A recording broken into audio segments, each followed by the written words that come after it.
وإذا علم من آياتنا شيئا اتخذها هزوا.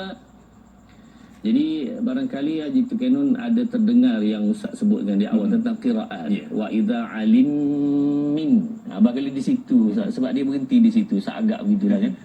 Jadi tuan-tuan saya ulang, kalau dibaca dengan qiraat Susi daripada Abu Amru, bacaannya wa idza alima min tu dibaca alim min. Dua harakat. Wa idza alim min ayatina syai'an ittakhadhaha huzua. Dua tempat itu. Tetapi kalau bacaan kita yang biasa ni tak begitulah. Dia akan baca seperti mana yang kita baca di dalam Al-Quran yang ada. Cumanya Ustaz sebut tadi untuk sebagai pertambahan ilmu, info kepada kita yang tuan-tuan kalau nak belajar kena pergilah cari guru yang lebih itu insya-Allah. Baik.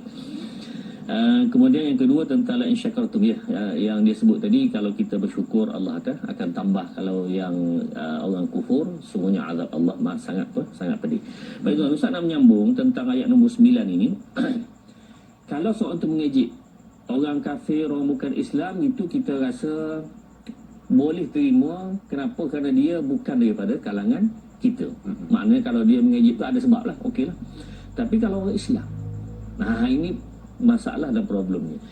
Baik, iaitu dalam kitab Mustikah Hadis, yang ini cetakan Jakim sendiri, tuan-tuan boleh cek muka surat 262, 263. Ini Ustaz ambil ayatnya terus daripada Syekh Basmeh dan Mufti Haji Nur dan 3 orang yang telah menulis kitab ini, iaitu tiap-tiap perkataan mencaci, menghina, merendah, mengejek, mempermain nama Allah, sifat-sifatnya, malaikat, rasul, hukum-hukum, juga yang menolak, menafi, mengingkari dan seterusnya. Contoh diberi, tuan-tuan cuba perhati contoh ini. Adakah berlaku zaman kita sekarang ini? Yang pertama, hukum apa ini? Hukum maksud hukum Islam. Hukum apa ini? Satu. Hukum ini lapuk dah. Yang ketiga, zaman ini selagi tak patut kita haramkan riba kerana menghalang kemajuan. Ini percakapan itu, ayat itu. Yang keempat, dalam zaman serba maju ini, wanita tak perlu dibungkus lagi. Maksud pakai tudung, pakai tutup aurat itu. Yang kelima, berzina suka sama suka, apa salahnya? Berjudi kalau sudah rela dan terima untung rugi, apa salahnya? Dia tahu dah dengan berjudi itu dia akan ada untung ada rugi kan? Jadi apa salahnya? Kalau nak sangat ikut hukum Islam sampai kiamat pun kita tak akan maju.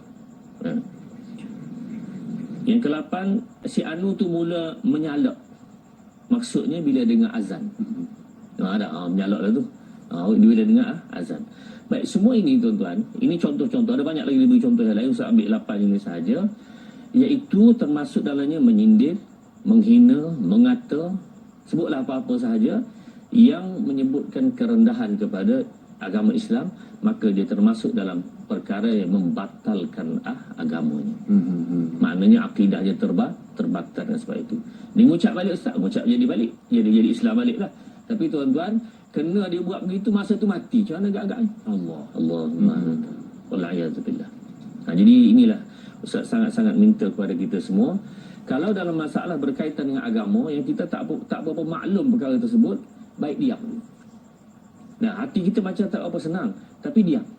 Istighfar kepada Allah Subhanahu Wa Taala, lepas tu rujuklah perkara ini kepada orang yang lebih alim.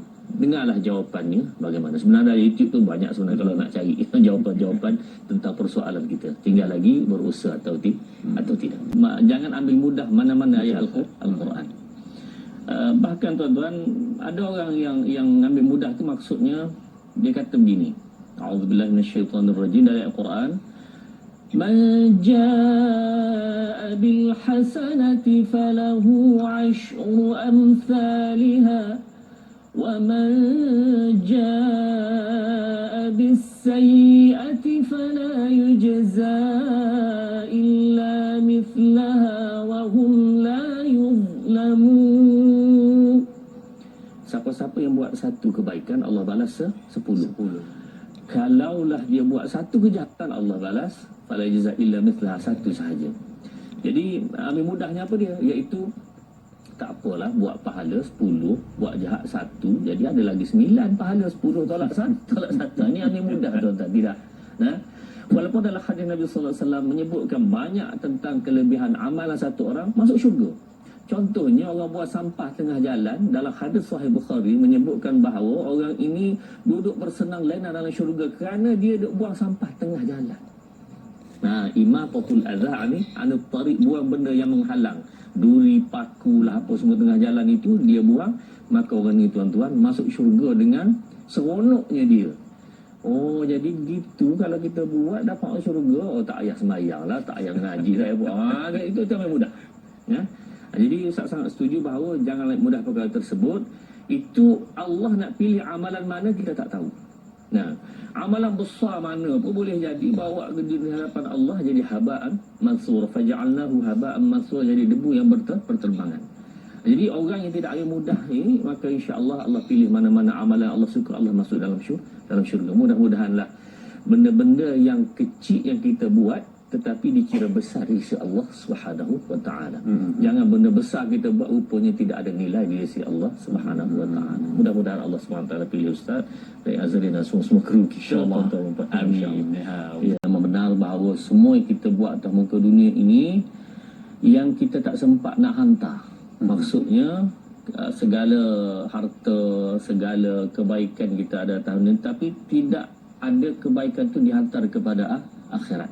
Contohnya, kalau harta itu kata Nabi sallallahu alaihi wasallam dalam hadis Sahih Bukhari, adakah satu orang yang malu warithihi ahabbu ilaihi min malihi?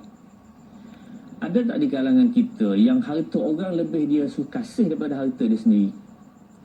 Sahabat kata, oh tak ada Rasulullah, mestilah. Takkan ada orang yang harta orang dia lebih kasih daripada harta dia sendiri. Kita kasih harta kita lah kan. Maka jawab Nabi sallallahu alaihi wasallam, harta kamu ialah ma qaddama.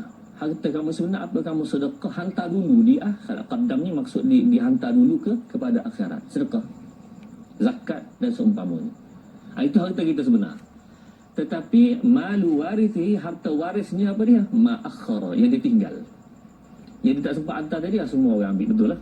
Nah, ke rumah kita, kereta kita, isteri kita orang ambil. Jadi semua sekali boleh ke orang Melaka.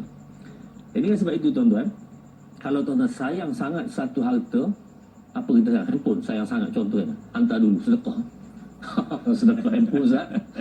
Dan maksudnya apa-apa sahaja yang disedekah itu disimpan di sisi Allah, tidak akan hilang, dapat balik dia di akhirat dengan keyakinan itu. Jadi dengan arti tuan-tuan, yang di akhirat itulah yang akan berguna kepada kita, yang lain semua tak akan digunakan lagi melainkan apa yang kita telah buat amal. Jadi ayat Quran sebut a'udzubillahi minasyaitonir rajim. Yauma la yanfa'u malun wala banuna illa man atallaha biqalbin salim.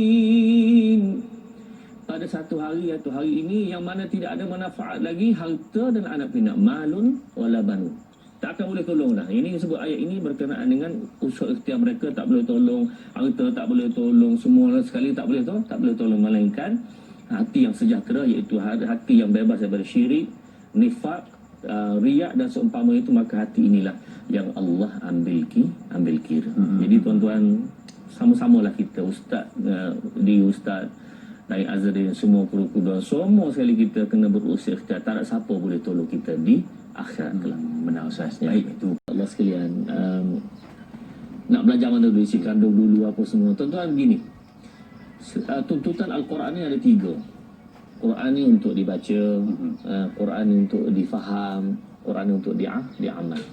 Jadi 3-3 ni sebenarnya sekaligus, baca, faham dan amal. Cuma kita nak buat sekaligus ni barangkali ada sedikit halangan, kepayahan sikit lah. Jadi Ustaz cadangkan ambil beberapa ayat belajar, baca, kemudian belajarlah ayat tersebut juga ditafsirkan. difahamkan. Kemudian ayat tersebut juga untuk diamalkan. Dan inilah perbuatannya para sahabat. Jadi kalau dia belajar Al-Quran, belajar baca sahaja itu baik, tapi dia belum menyudahkan peringkat yang kedua. Tarannum masuk bab baca, qiraat masuk bab baca, kena belajar. Kemudian dia meningkatlah kepada yang kedua, iaitu memahami. Tapi kalau nak siapkan dulu bacaan tu, asa mati dulu kita, kerana bacaan banyak. Jadi biarlah kita ambil sedikit, terus belajar.